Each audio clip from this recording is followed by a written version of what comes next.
Today's Saturday, December 28th. This is the 1973 Cadillac Fleetwood in-dash climate controller unit. This is for my friend Dave in Orlando.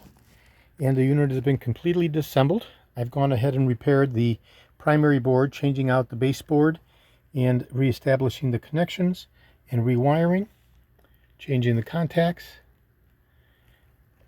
Absolutely beautiful. The board was burned. It suffered an arc. And also repaired the last connector here in the swing arm. And I've changed out the potentiometer since the potentiometer was bad. And so this is video number 1 out of a 2-video set. This is the bench layout. The next video will be the fully assembled embodiment. Okay, today is Saturday, December 28th. The faceplate has been polished with the scratches and dust removed, and the face has been re-blackened, which will be beautiful when fully assembled. Okay, today is Saturday, December 28th. This is George in Florida. I have over 375,000 original vintage parts from 1959 through 1976, all the way through 78 for the Cadillac Eldorados.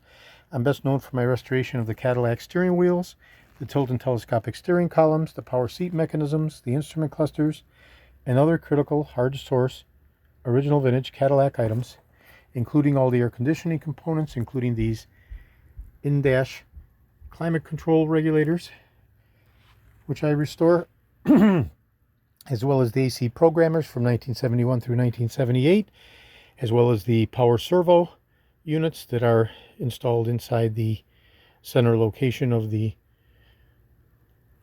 engine compartment from 1959 through 1970, including the duplex and single manifold configurations.